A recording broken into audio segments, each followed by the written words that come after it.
know your source and your dose. You might want to start off with a low dose, and then next week or the next month, go a little higher.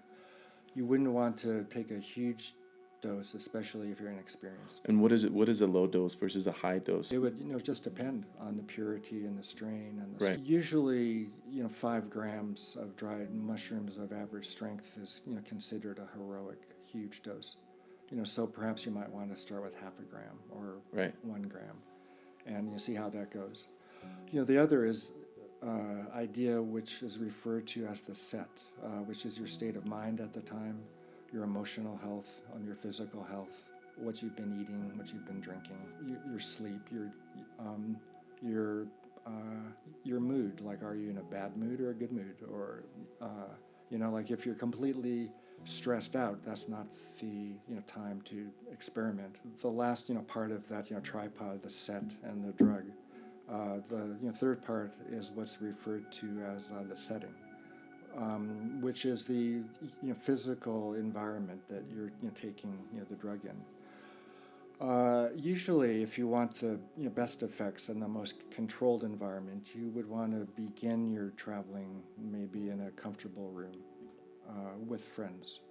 How important is it to have someone who's experienced with these around? Well, you would want them around for support. There are a couple different ways of using psychedelics. One is a more introspective way, which would be lying on a bed in a room, maybe listening to music through headphones and keeping your eyes closed, with eye shades. That would be an introspective kind of trip. Right. And you would want a friend around if you got anxious, to hold your hand, to ask a question to. The other is a more externally oriented kind of trip. You would be in a place of natural beauty. And you would keep your eyes open. You'd walk around. You'd interact with things.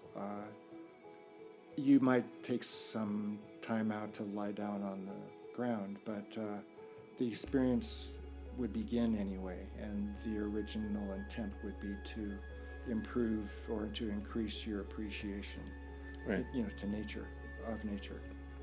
And you would want friends around in that, kind of setting as well. Like if you get lost or disoriented, or you're having an emotional response, you want to experience people around. It's I would say it's usually a good thing the first time to have an experienced person around, but for them to be straight, so they know the territory, but they're completely sober. Right. Yeah.